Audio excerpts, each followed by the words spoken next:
다소 특이하게도 한 곳에 옹기종기 모여있다는 것을 찾아볼 수 있죠. 더 자세히 보자면 일자로 정렬된 파리 수비진 등 뒤에 숨어 있습니다. 안녕하세요, 풋볼택택입니다. 현대축구에서 세트피스의 중요성은 나날이 중요해지고 있습니다. 경기의 흐름을 바꾸거나 결정적인 득점을 가져오는 등 매우 중요한 전술적인 요소로 자리 잡았죠. 많은 구단들이 세트피스를 전문적으로 연구하며 이를 경기장에서 실현하기 위해 전문 코치를 두고 있는 것은 절대 우연이 아닐 겁니다. 특히 많은 축구 팬들이 사랑하는 악마의 게임 풋볼 매니저에서도 2024년 작품부터는 세트피스 전문 코치 기능을 도입하며 그 중요성을 간접적으로 알 수 있죠. 이번 영상에서는 현대축구에서 세트피스가 중요한 이유에 대해 다뤄보겠습니다.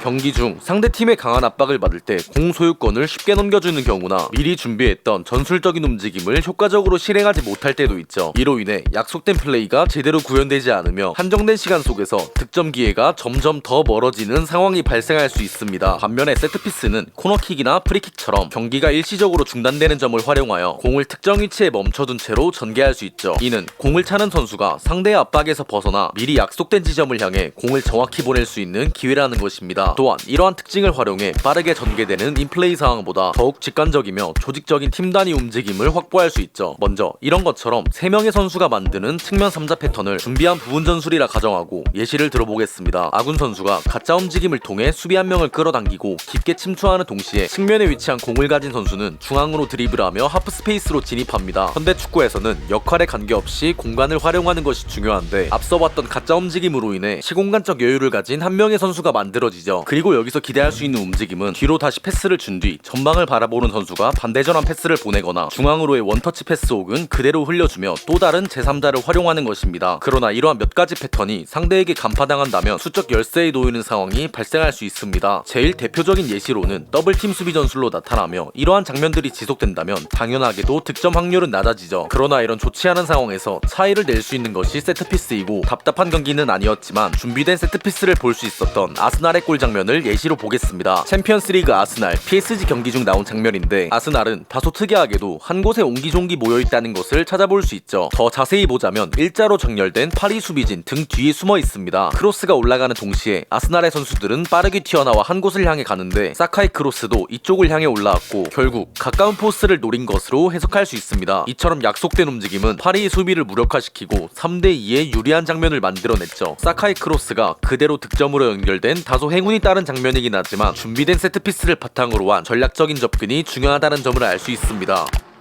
경기를 볼 때 강팀 대 약팀 혹은 강팀 간의 매치에서도 4-4-2 혹은 5-4-1과 같은 수비 대형이 깊게 내려앉아 형성되는 템백이 빈번히 관찰되기도 하는데요. 이처럼 내려앉은 수비를 상대할 때 자칫하면 점유율만 높은 U자 빌드업이 지속되는 것처럼 유의미한 찬스가 없을 수도 있죠. 이러한 템백을 깨기 위해서는 아이솔레이션이라는 개념이 대표적인데 원래 농구에서 쓰이는 전술이지만 요즘은 축구에서도 적용되고 있습니다. 다만 축구로 한정하여 조금 더 정확하게 보자면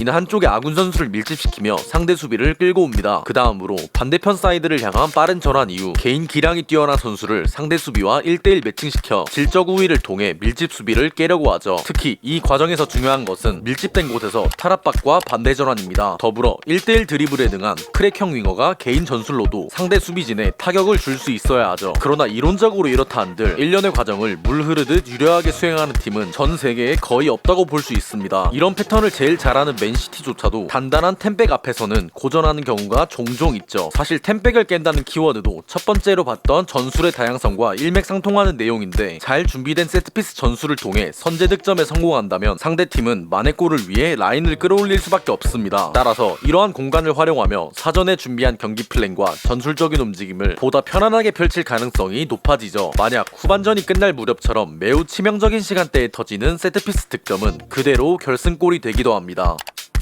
축구라는 종목은 어찌됐건 매우 육체적인 스포츠라는 사실은 당연하게도 많은 분들이 동의하실 겁니다. 그렇습니다. 특히 세트피스에서는 이러한 피지컬적인 요소가 더욱 많이 작용하는데 키가 크고 채공 시간이 길며 몸싸움이 강한 선수들은 공중볼 경합 상황에서 더욱 강점을 보일 수 있죠. 또한 다소 1차원적일 수 있으나 세트피스 상황에서 공격수의 키가 190, 수비수의 키가 170이라고 가정해보겠습니다. 단순 신장 차이만 봐도 20cm 차이가 나죠. 거의 한 뼘 차이입니다. 어쨌든 선수들도 사람이기 때문에 키가 작은 선수는 내가 저 선수를 막을 수 있을까처럼 심리적인 압박을 느낄 가능성 또한 존재하죠. 멘탈적인 요소도 무시할 수 없습니다. 다시 본론으로 돌아가서 그래서 지금 말한 내용들이 어째서 팀 퀄리티를 최대로 이용하는 것인지 물음표가 뜰 수도 있습니다. 한 팀을 이루는 11명의 선수들 중 보통 중앙 수비수 혹은 공격수들이 피지컬적으로 뛰어나다고 볼 수 있죠. 그러나 공격 상황에서 센터백이 스트라이커 자리까지 올라가는 상황은 사실 없기 때문에 이들의 뛰어난 피지컬을 활용할 찬스가 바로 세트피스가 되는 것입니다. 맨시티와 아스날의 경기에서 나온 장면을 예시로 들어보겠습니다. 코너킥에서 득점을 터뜨린 아스날인데 사카의 킥은 먼쪽 포스트로 크게 감겨 들어왔습니다. 헤더 찬스를 노리기 위해 하베르츠와 마갈량이스가 뛰어들지만 여기를 막는 수비수는 베실바가 있죠. 단순히 이들의 신장 차이만 봐도